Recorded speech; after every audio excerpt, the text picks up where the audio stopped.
बिस्मिल्लाहिर्रहमानिर्रहीम। अस्सलाम वालेकुम नाज़रीन। आज 11 जुलाई और जुमेरात का दिन है और बड़ा हैपनिंग का दिन है। आज Supreme Court, Islamabad High Court, District Court, Lahore High Court, Pindi, Lahore, Islamabad के अंदर इतनी एक्टिविटी हुई है कि बेशुमार खबरें हैं। लेकिन सबसे अहम खबर यह है कि सुप्रीम कोर्ट में हलचल मची हुई है, गर्मा गर्मी हुई है, तमाम दिन हंगामा बरपा रहा है सुप्रीम कोर्ट के अंदर भी, सुप्रीम कोर्ट के बाहर शरह दस्तूर के ऊपर भी।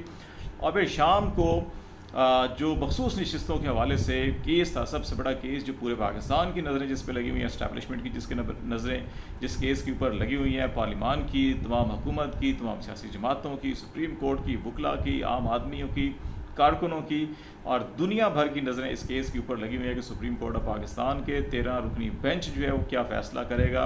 दो बड़ी तवील नशिस्तें हुई और मुशावरत की गई। ये बड़ी गैर मामूली सूरत हाल है कि अगर कोई बेंच जो है कि बैठता है, केस की सुनवाई करता है, समाअत मुकम्मल करता है, तो उसके बाद सिर्फ जो है कि सवालात होते हैं, प्रेयर होती है, उसके ऊपर जजेस अपनी डिसीजन देते हैं कि हमारा ये नोट है, हमारा ये राय, हमारी ये राय है। उसके बाद गिनती होती है और फिर फैसला सुनाया जाता है। लेकिन ये पहली बार है कि काजी फाइज साहब जो है कि वो बार बार जजेस को बिठा के मुशावरत कर रहे हैं और तवील मुशावरत कर रहे हैं, और ऐसी मुशावरत कि जिसकी आवाज़ बाहर लॉबीज़ तक आती है। इतनी बुलंद आवाज़ के अंदर बाज़ जजेस जो हैं कि वो गुफ्तगू कर रहे हैं या बहस मुबाहिसा हो रहा है, बहस तकरार हो रही है, जिसके नतीजे में बेशुमार क़यास-आराइयाँ, बेशुमार बातें की जा रही हैं। और फिर ख़ास तौर के ऊपर आज शाम को जब ये अनाउंसमेंट होती है, तवक्को की जा रही थी कि आज फैसला किया जाएगा कि आज दोबारा जो है कि तमाम जजेस बैठ रहे हैं। लेकिन शाम तकरीबन 6:15 बजे के करीब जो है ये announcement I supreme court of Pakistan से कि 3 रुकनी बेंच जो है कि मामूल का वो कल सुबह 9 बजे जो है कि वो मखसूस नशिस्तों वाले केस के ऊपर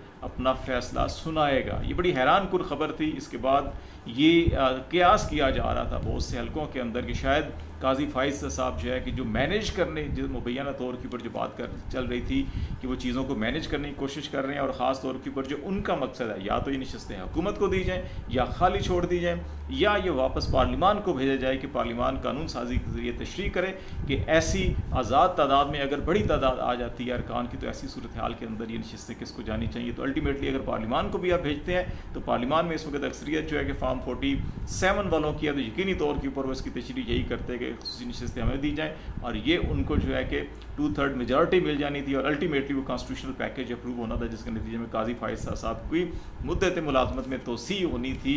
लेकिन वो मामला अभी तक नहीं हुआ। दूसरा जो है कि खाली नशिस्तें छोड़ने से भी हुकूमत किसी हद तक मुतमिन थी कि अगर खाली नशिस्तें छोड़ दी जाती हैं तो फिर इसमें ये होगा कि जो इस वक्त ऐवान में मौजूदा तादाद है उसकी 2/3 की गिनती करके, वो गिनती पूरी करके जो है कि फिर कानूनी और आइनी तरमीम की जानी थी। और फिर क्योंकि उन तरमीम को चैलेंज किया जाना था सुप्रीम कोर्ट ऑफ पाकिस्तान के अंदर, तो वहाँ पे काजी फाइज साहब बैठे थे और वो फिर अपनी मर्जी का दोबारा जो है कि वो 5 रुकनी या 7 रुकनी बेंच बनाते और फिर उसमें उसको लीगल कवर दे दिया जाता। ये एक प्लान था।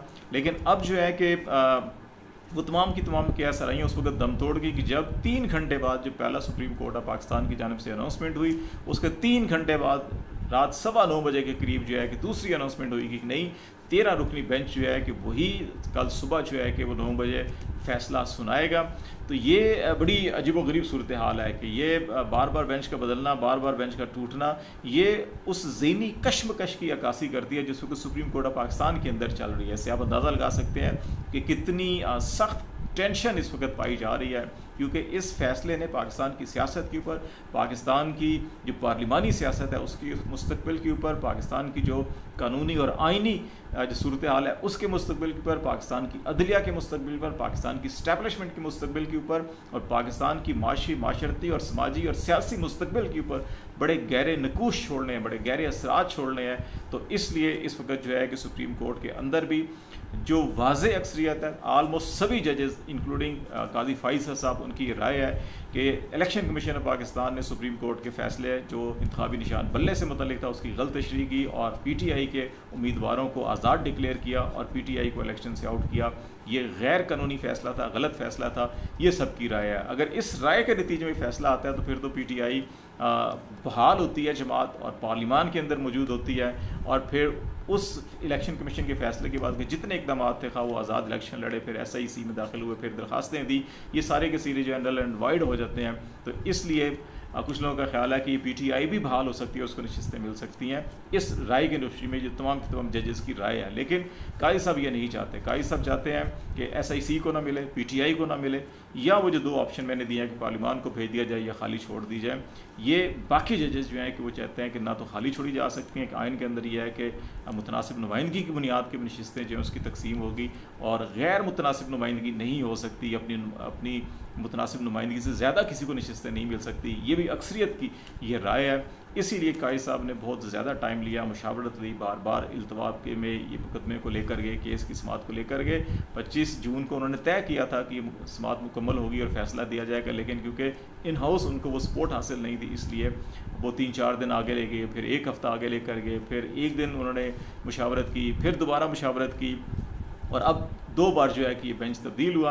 तो अभी कल सुबह जो है कि देखते हैं, बड़ी इंटरेस्टिंग सूरत हाल होगी, और बज़ाहिर दिखाई देता है कि फ़ैसला जो है कि इस वक्त हुकूमत के फेवर में नहीं है मामला। तो अब देखते हैं क्या चीज़ें चलती हैं। दूसरा मामला जो है कि वो है इलेक्शन ट्रिब्यूनल का, वो भी हुकूमत के लिए, इस्टेब्लिशमेंट के लिए दर्द सर बना हुआ है। फॉर्म 45 खुल चुके हैं इस्लामाबाद हाई कोर्ट में। जो इलेक्शन ट्रिब्यूनल है तारिक महमूद जहांगीरी साहब का, उनके खिलाफ पटिशनें फाइल हो रही हैं, उनके खिलाफ सोशल मीडिया कैंपेन चलाई जा रही है, उनको काम से रोकने के लिए दरखास्तें दायर की जा रही हैं।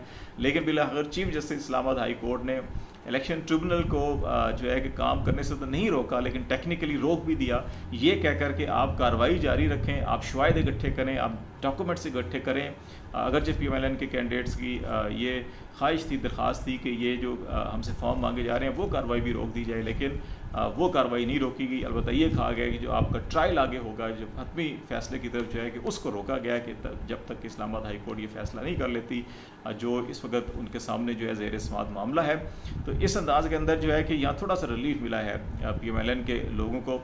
दूसरी तरफ जो है कि इद्दत केस जो है कल उसका भी फैसला होना है। बड़ी इंटरेस्टिंग सूरत हाल है। कल सुबह 9 बजे मखसूस नशिस्तों का, और कल दोपहर 3 बजे के करीब जो आफ्टरनून के अंदर, क्योंकि गुलाबी खबर मनिका के वकील हैं, उन्होंने अपने दलाइल, आज तो दलाइल तो नहीं दिए, उन्होंने दुनिया झान के उसामा बिन लादेन से लेकर जो है कि वो PTI के धरने, मौलाना फजल रहमान की सियासत और सियासी बयानबाजियाँ, सहाफ़ियों की सहाफ़त, तौहीन अदालत के नोटिस, आज़ादी इजहार राय, और फिर मौलाना फजल रहमान के साथ PTI का इत्तेहाद और हुकूमत गिराने की कोशिश, साजिशें, ये सारी चीज़ें उन्होंने जो है कि आज डिस्कस की अदालत के सामने। लेकिन जो असल मुद्दा था उस पर बिल आखिर जो है कि अपने दलाइल आखिर में उनके आके दिए, और कल अपने दलाइल जारी रखेंगे, और कल उसकी पूरी फैसला होना है। उसके अंदर बरियत साफ नज़र आ रही है। लेकिन जो 9 मई के लाहौर के अंदर फैसला हुआ, बड़ा इंटरेस्टिंग उसका तहरीरी फैसला जो सामने आया। हम पहले कह रहे थे कि इमरान खान को इतनी जल्दी छोड़ेंगे नहीं, वो उस तहरीरी फैसले के अंदर तो आलमोस्ट बिल्कुल साइफर केस के एग्जैक्टली उसी लाइन के ऊपर जो है कि इंसदाद दहशतगर्दी की अदालत के जज खालिद अरशद साहब ने जो है वो फैसला दिया, और लगता है कि वो जो लफाजी या जुमले इस्तेमाल किए गए उसी किस्म के हैं। अब उसके अंदर जो इमरान खान को उन्होंने आलमोस्ट मुजरिम साबित कर दिया है, और ये भी कह दिया है कि उन्होंने मुल्क के खिलाफ एक जंग जो है कि वो उसकी साजिश की, जंग मुसलत करने की साजिश की, और फिर रियासती इदारों और फौजी तनसीबात पर हमले की साजिश की, और मरकज़ी मनसूबा साज वो थे, और जो दो गवाह है उनके बयान की रोशनी में उन्होंने कहा जनाब ये तो ये सारी जो उनकी अगर वो लाइंस आप फैसलों की पढ़े तो बड़ी वो भी दिलचस्प है, और उसके अंदर जो है कि मुबैना तौर के ऊपर जुर्म साबित करने के लिए जो है कि जितने भी मुनासिब ग्राउंड्स हैं वो सारी की सारी मौजूद हैं। तो ये कहकर उन्होंने ज़मानत मंसूख की है, लेकिन मेरा ख्याल है कि इसमें लाहौर हाई कोर्ट में इसमें चैलेंज किया जाएगा। अभी वहाँ पे चीफ जस्टिस नहीं आई हैं, चीफ जस्टिस आलिया नीलम साहिबा, उन्होंने आज पहले दिन हलफ उठाने के बाद मुख्तसर सी गवर्नर हाउस के अंदर ही उन्हें बड़ी खुशगवार जो है कि वो मुबारकबाद और खैर मुबारकबाद का तबादला हुआ मरीम नवाज साहिबा के साथ। आज़म नज़ीम तारड़ भी वहाँ पे मौजूद थे।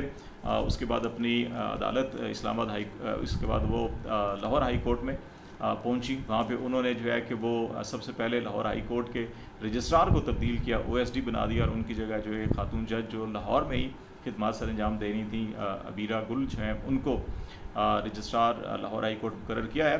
तो बज़ाहिर ये दिखाई देता है कि जो मुख्तलिफ लाहौर की अदालत की सूरत हाल और वहाँ की सारी पॉलिटिक्स को जानने वाले हैं, उनका ख्याल है कि शायद इमरान खान को लाहौर हाई कोर्ट से इन मुकदमात के अंदर रिलीफ ना मिले, और अल्टीमेटली जैसे साइफर केस जो है कि आमिर फ़ारूक साहब ने भी हतमी राय दे दी थी कि बिल्कुल जी नेशनल सिक्योरिटी और ऑफिशियल सीक्रेट एक्ट की वायलेशन इसके अंदर नज़र आती है, इमरान खान की और शाह महमूद कुरैशी की ज़मानत नहीं बनती। लेकिन जब वो सुप्रीम कोर्ट में मामला आया तो फिर सुप्रीम कोर्ट ने 2 सवाल पूछे थे FIA के प्रोसिक्यूटर से, और दोनों सवाल का जवाब उसके पास नहीं था, और उन्होंने उनकी ज़मानत मंजूर कर ली थी। तो अल्टीमेटली इस केस के अंदर भी उनका मामला जो वो दिखाई देता है कि वो सुप्रीम कोर्ट तक जो है कि वो आएगा।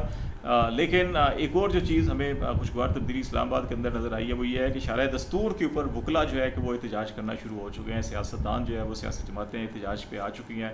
इस्लामाबाद हाई कोर्ट से सुप्रीम कोर्ट तक जो है कि एहतजाजी मार्च किया गया, वकला का नारेबाजी हुई और काजी फाइसा साहब के खिलाफ बड़ी दबंग किस्म की नारेबाजी की गई है। और इसी तरह से पार्लियामेंट हाउस से सुप्रीम कोर्ट तक जो है कि PTI के और उनके इत्तेहादी जो हैं सियासी जमातें, उनके अरकान पार्लियामेंट ने एहतजाज किया और नारेबाजी की गई। और ये एक तवील अरसे के बाद यहाँ पे एक वो सूरत हाल नज़र आई है जो इफ्तिखार चौधरी को जब माजूल किया गया था उनके अहदे से, तो नारेबाजी हुई थी। उस वक्त परवेज़ मुशर्रफ के ख़िलाफ़ नारे थे। इस दफ़ा जो है कि काजी फाइसा साहब के ख़िलाफ़ ये नारे हुए हैं और ऐसे नारे हैं जो हम बयान नहीं कर सकते। मुमकिन है तौहीन अदालत के ज़ुमरे में वो आते हों, लेकिन ये हलचल जो है हर तरफ नज़र आ रही है। और सबसे ज़्यादा बेचैनी इस वक्त उनके है जो तमाम की तमाम सूरत हाल जो है कि मैनेज कर रहे हैं। सुप्रीम कोर्ट मैनेज होती हुई नज़र नहीं आ रही, अदालतें मैनेज होती हुई नज़र नहीं आ रही, हालात हाथ से निकलते हुए नज़र आ रहे हैं। और मुझे इस सारी सूरत हाल के अंदर जो बार बार का बेंच बंचना और टूटना जो है ये सारी सूरत हाल है, इसमें हफीज़ जलंधरी का एक बड़ा मरूफ शेर याद आ रहा है। वो भी आपको सुनाते चलें कि रातें बांधता हूँ, सोचता हूँ, तोड़ देता हूँ, कहीं ऐसा ना हो जाए, कहीं ऐसा ना हो जाए। तो इस वक्त धड़के लगे हुए हैं हर जगह के ऊपर, इस्लामाबाद, पिंडी, लाहौर के अंदर सबको धड़के लगे हुए हैं। तो देखते हैं सुबह फैसले आते हैं तो किसकी धड़कन जो है तेज़ होगी, किसकी धड़कन जो है वो खुशगवार तब्दीली में तब्दील होगी। आज तक के लिए इतना ही। खालिद शमील को इजाज़त दीजिए। अल्लाह हाफिज़।